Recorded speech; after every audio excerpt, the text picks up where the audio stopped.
С вами Заряна Светла, и у нас новая игрушка, которая называется 16 километров. Я ее случайно нашла в Стиме, она бесплатно раздавалась. Скорее всего, вы даже никогда не слышали, но мне понравилась рисовка. Глянем, что это такое, может быть, мне понравится, и мы ее пройдем. Она вроде как не очень длинная, это тоже новелла, я люблю новеллы, надеюсь, вам они тоже нравятся. Погнали, в принципе, тыкаем «Начать игру». Внимание! Игра содержит нецензурные выражения, сцены насилия и сексуального характера. Не рекомендуется лицам моложе 18 лет. Если тебе нет 18 лет, уходи. Хотя у меня почти весь контент, или вообще весь контент, не предназначен для детей. Развитие истории в игре зависит от каждого вашего действия. Для продолжения нажмите левую кнопку мыши. Не забывайте сохранить игру во время от времени. Принято. 60 километров. Автор идеи программирования Кирилл Щербаков. Брат ли это Алексея Щербакова, не знаю. Художники Молибден, Анна Кит. Глава 1. Под стук колес. Весна приближалась к завершению, дни становились все теплее и солнечнее. Природа расцвела красками, а люди уже предвкушали наступление отпусков и каникул. Многие разъедутся кто куда, на море, даче, к близким и знакомым людям, дабы отдохнуть и хотя бы на время поменять стандартный и уже изрядно надоевший образ жизни. Я же еще не знаю, что буду делать, когда дождусь отпуска. Может быть, поеду на дачу, может быть, накоплю денег и уеду на море, а может быть, просто останусь дома отдыхать. По крайней мере, планировать все заранее я не люблю. Когда запланированное не случается, бывает очень обидно. Прекрасно его понимаю, или ее. Живу сегодняшним днем, может быть.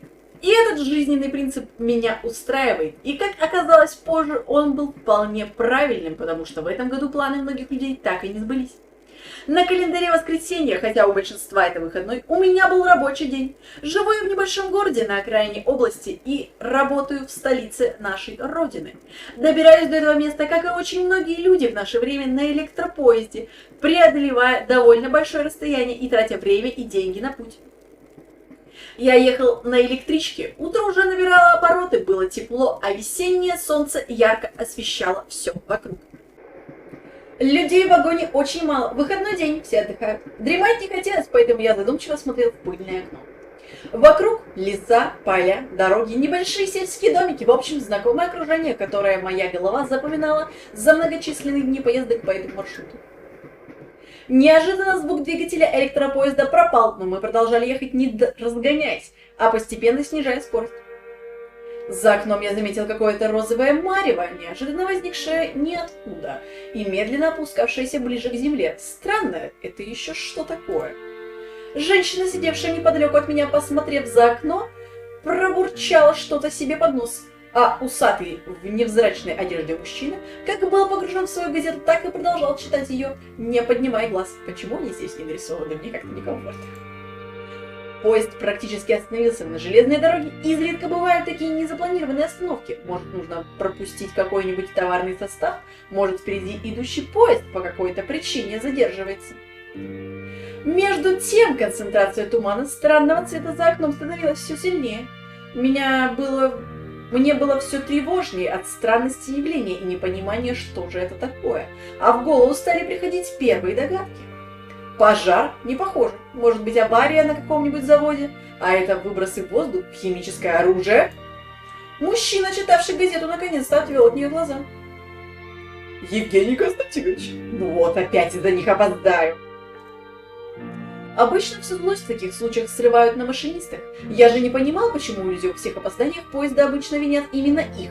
Они-то тут при чем? Горит красный свет или диспетчеры сказали подождать немного, машинисты же не могут ничего поделать. Видимо, и я сегодня на работу опоздаю. Скажу, конечно, что я не виноват, но доказательств этому я представить, к сожалению, не смогу. Сфоткай красный туман, камон, по-моему, вполне себе доказательство, что это не ты виноват. Посмотрите в окно, подойти к панели связи с машинистом. Первый выбор. А чё в окне? В окне-то просто... Красная Мария, вот по мне. Давайте поговорим с машинистом. Так. Это, переключение средненько работает. Переключись вниз. Вниз. Вниз. Ой.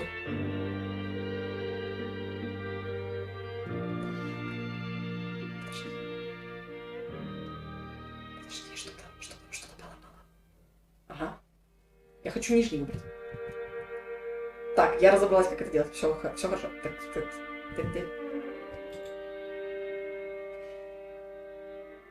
Так, отлично, я выбрала то, что хотела. Но это тяжеловато. Ой, мне кажется, блеска в глаз попала. Все нормально. Вагон 1830. Электронная связь с машинистом. Говорите! Я подошел к панели связи с машинистом и нажал на кнопку. Ничего не произошло. Я решил вернуться на место. Мужчина, ранее ожидавший визит, вышел в тамбур и закурил. Мы сидели в первом вагоне, и я увидел, как из кабины машиниста вышел человек и остановил свой взгляд на крыше поезда. Вдруг он схватился за голову и, как будто задыхаясь, упал на землю. Что за черт? Женщина тоже увидевшего его, резко встала. Что с ним? Надо выйти и помочь человеку. Может, это из-за розового марева? Я решил высказать свою догадку женщине. Видите туман за окном? Странный какой-то. Вдруг что случилось, и он вреден для здоровья? Ядовитый? Внимание, некоторые выборы могут привести к фатальным последствиям. Сохранять игру время от времени. Также игра сохраняется автоматически. Для загрузки акта сохранения выберите соответствующую фотку на экране загрузки игры. Хорошо. Давайте сохранимся на всякий случай.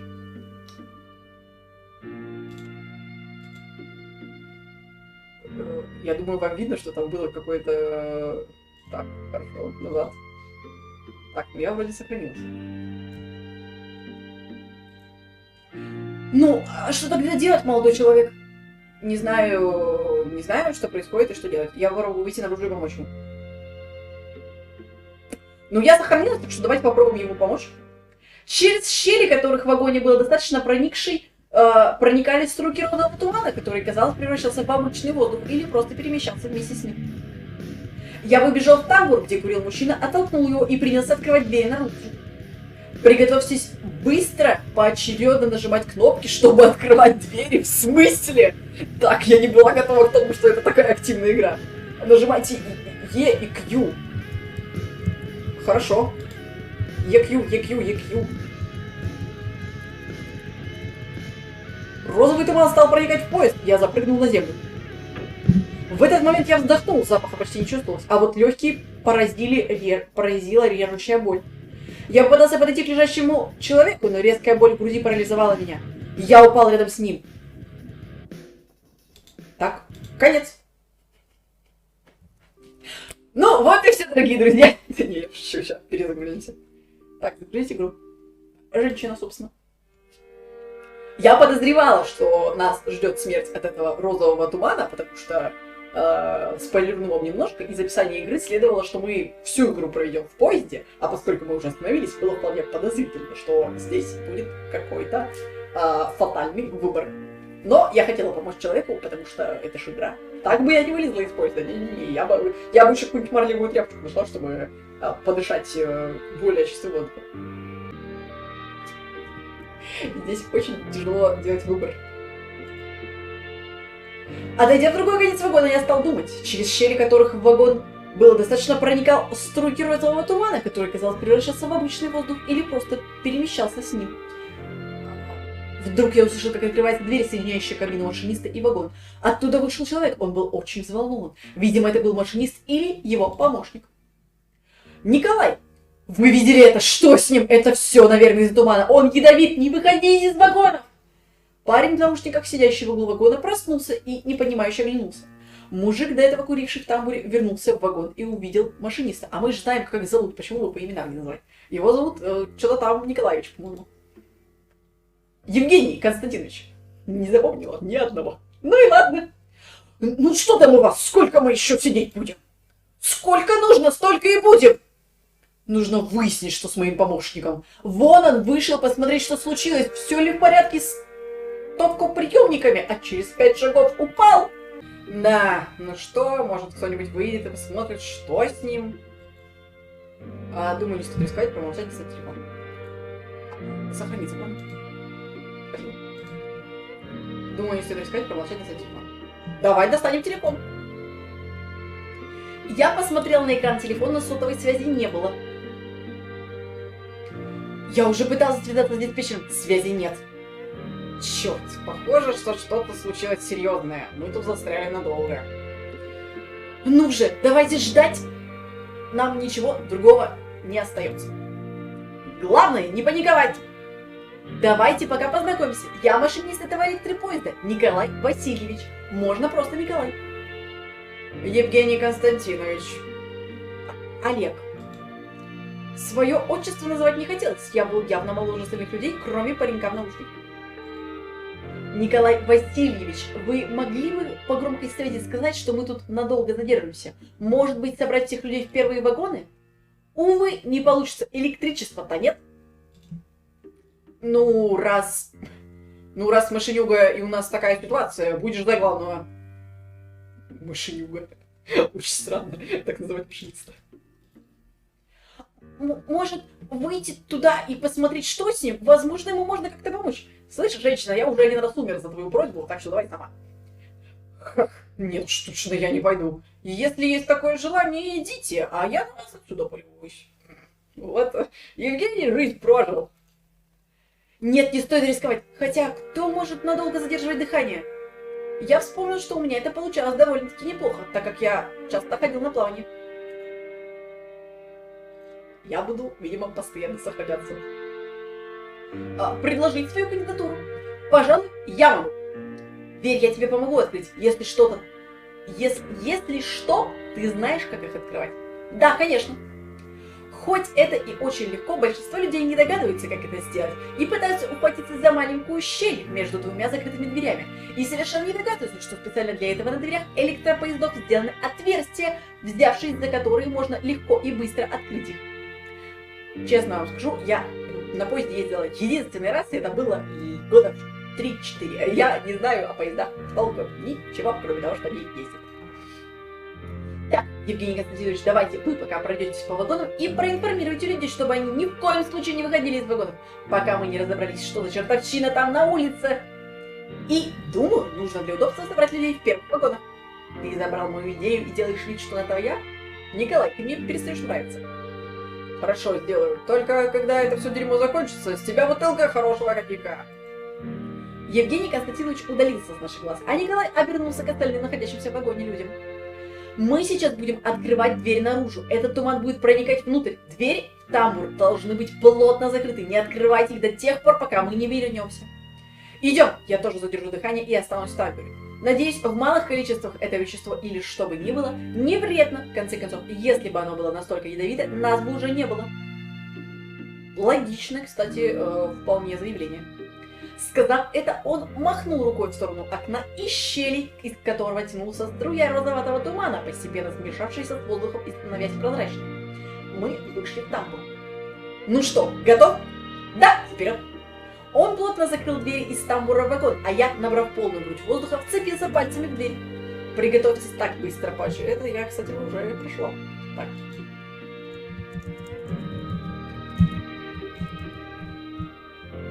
Быстро нажимайте кнопки, которые видите на экране. Что такое жми S? Я был уверен, что сумею задержать воздух хотя бы на полминуты, но, скорее всего, из-за того, что я был в состоянии шока, не смог удержаться из этого. И это была смертельная ошибка. В глазах потемнело, я упал. Конец. Так, у меня есть несколько проблем. Видите ли, дело в том, что у меня длинные ногти. Я в целом-то не очень хорошо нажимаю клавиши, но когда я держу на них пальцы, я могу их быстро нажимать. Но тут еще и дело в том, что нужна быстрая реакция, чего у меня вообще нет. Я из-за этого полный казуальщик, я вообще не люблю игры, где нужна быстрая реакция или типа того.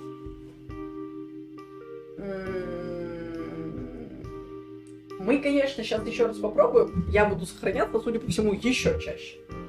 Загрузить игру. Так, я предлагаю... Давайте сейчас проскипаем до того момента, где мы умерли, а я потом просто вырежу неудачный момент.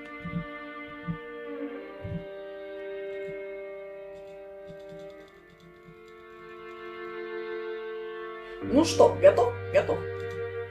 Вперед! Так, давайте сначала здесь сохранимся. А я могу переименовать сохранение? Нет, не могу. Так, да, я не могу переименовать сохранение.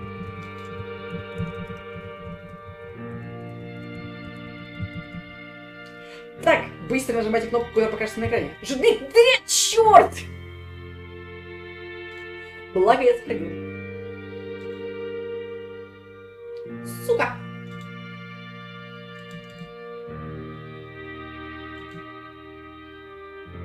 Так, главное. Загрузить игру. Черт, я заперла сохранение. Ничего страшного. Нет. Загрузить игру. Нет. Так, главное меню. Да. Загрузить игру. Вот это. Предложить свою кандидатуру. Так. Тут мы скипаем. Ну что, готов? Не готов. Да. Назад. Это будет тяжело. Вперед. Так, хорошо. С этим мы справились.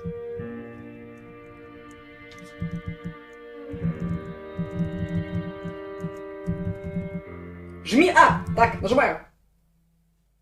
Какого хрена?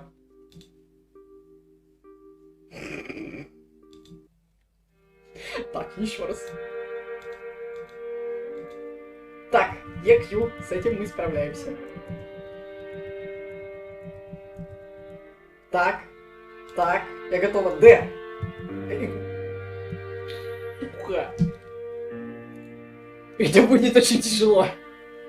Нет. Назад. Главное меню. Да. Загрузить игру. Ой, мне нравится эта игра, но это будет очень долго.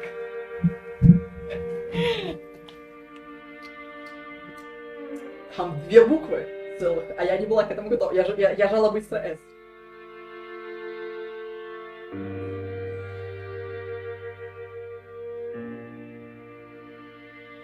Что ж, эта игра мне очень нравится. Готов. Давай. Так, EQ. С этим мы справляемся уже. На ура. Так. В. А. В. А. С. А. Давай здесь тоже сохранюсь.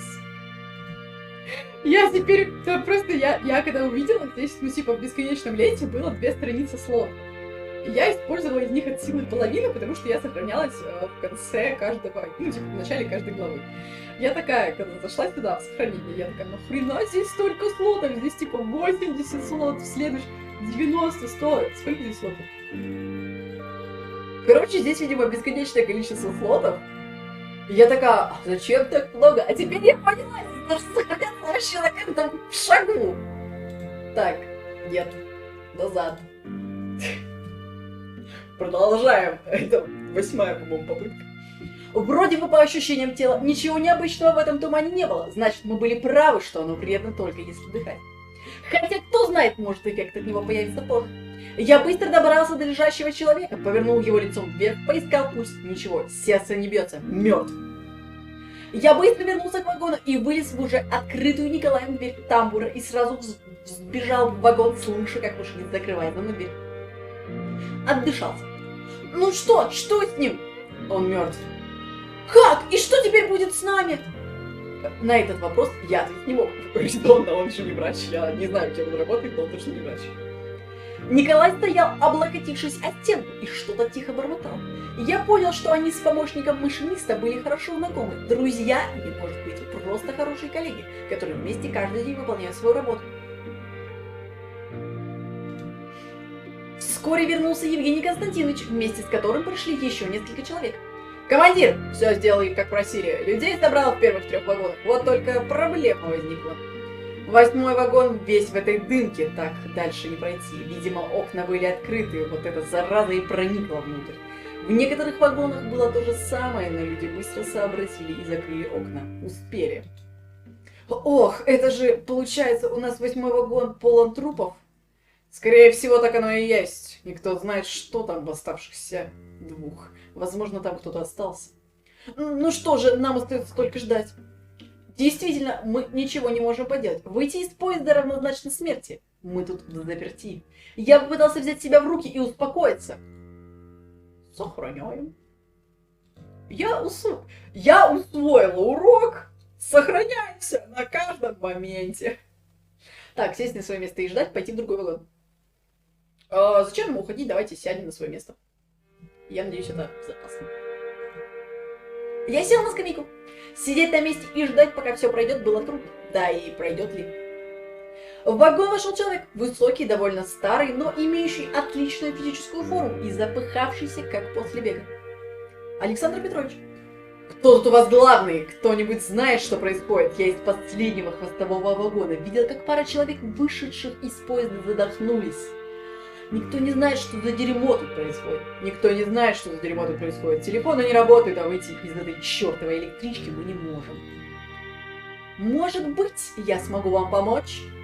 Он сказал это как-то загадочно и кинул свою огромную сумку на сиденье. Звать меня Александр Петрович. Основная кучка наших активистов представились.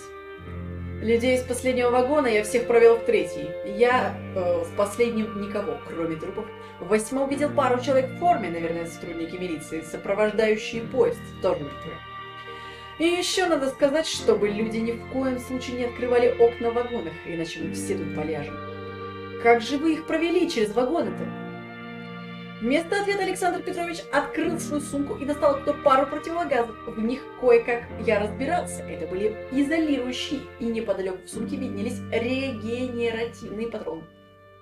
Понятия не имею, что такое регенеративные, но патроны я слово понимаю. Опа! Вот так я их и провел. У меня их 3 штуки. Мне он показался достаточно строгим и серьезным человеком. Видимо, военный, подумал я. Это же отлично! Мы сможем выйти отсюда и попробовать отыскать людей. Неплохая идея. Я согласен. Может, разведать обстановку? Вечно мы тут сидеть не можем. Лучше идти втроем. Добровольцы есть? Тут недалеко сельский магазинчик. Это ближайшее место, где могут быть люди. Видимо, мужчина, напоминавший военного, хорошо знал местность, где нашему поезду повезло остановиться. От этого человека так и исходила уверенность, хотя внешне он не показался. Он показывать не старался. Ну, лицо у него так, ну хотя, ну вот у этого прям лицо мальчишки. У этого такого, ну, у него персонаж прям под него сделан. А у вот этого такое, да, серьезное лицо. Похож на чьего-то батька, который ушел из семьи. Сохраняемся. А я хочу пойти, подождите, откуда у тебя противогаз? Это как-то подозрительно. Не вижу ничего подозрительного, учитывая, что это вагон, а не самолет. Человек может въехать на военную базу, например. Я хочу пойти. Будем суперинициативным человечком. Что касается предложения выйти наружу, хотя мне и было очень страшно, любопытство брало вверх. Да и сидеть тут в неведении чуть ли не страшнее, поэтому я решил пойти с Александром Петровичем. Опять же, хочу сделать заявление, что если бы я оказалась в такой ситуации, именно я бы никуда не пошла, ничего бы не делала, я бы сидела в таком охренительном стрессе, что все бы вокруг меня успокаивали, потому что я ужасно тревожный человек, я паникую, когда на улице какая-нибудь большая машина, и я серьезно, если типа грузовик большой, у меня начинается легкий стресс. Даже если я просто иду по улице, ну, не на дороге, а именно просто рядом по улице, по пешеходной части, у меня все равно начинается легкий стресс. Если бы я оказалась в такой ситуации, я бы сидела такая, господи, я вообще просто была в лютейшей панике. Причем здесь нет ни одного персонажа, ну пока что эта женщина, она просто, ну такая, ой, что с мужчиной, что происходит, она просто взволнована. Я была бы в лютой панике. Я бы никуда не ходила. Я бы вам даже рекомендовала не ходить, но не быть в панике. Паника это плохо, я просто совсем спокойный человечек.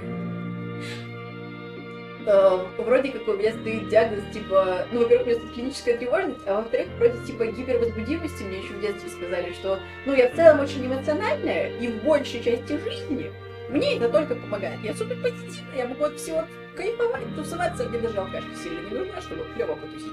Но негативная сторона в том, что я достаточно нервная, если делать касается каких-то минимальных даже проблем. А тут проблемы далеко не минимальные, тут какой-то трэш.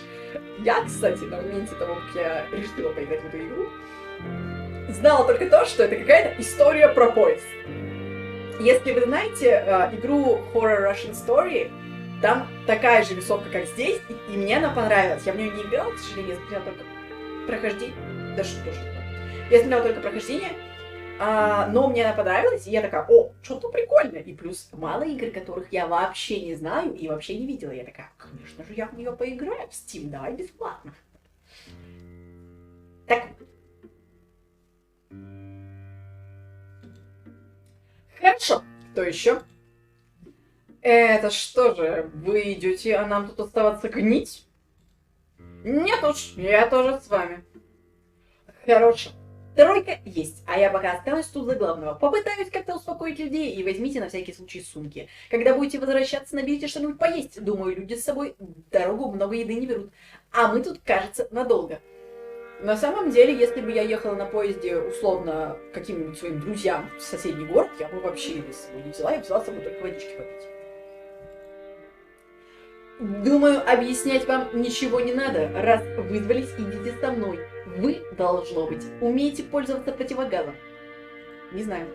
У нас будет примерно час на весь путь. Пойдем быстрым шагом, говорить будем только по необходимости. Регенеративных патронов на запас брать не будем. Я уверен, что мы и так успеем. Воздуха должно хватить. Регенеративные патроны — это, наверное, штуки для противогазов, которые позволяют дышать, собственно, этим чистым воздухом. Я предполагаю. Если спасения мы там не найдем, придется набирать с собой продовольствие. Еды лучше побольше наберем. Все согласились? Приготовьтесь. Я не готова. Я надеюсь, мы не умрем от того, что противогаз плохо надеть. Так, EQ. Так, я готова. EQ.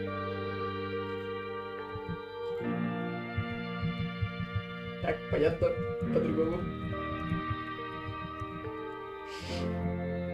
Мы надели противогазы и вышли в тамбур, который стал для нас своеобразным перевалочным пунктом между безопасным вагоном и местностью, покрытой опасным розовым туманом. Николай пожелал нам удачи и скрылся в вагоне, а мы, быстро открыв двери, выпрыгнули из поезда. Пока Александр Петрович закрывал за нами двери, я осмотрел окружение. Ну, вперед! Мы отправились в путь. Мне было страшно, но интересно. В голове мелькали разные мысли, я чувствовал кучу эмоций, самых разных. Я не знал, увижу ли я снова моих родных и близких людей, не знал, что будет со мной, не знал, что это за странное явление, не знал, удастся ли нам выжить.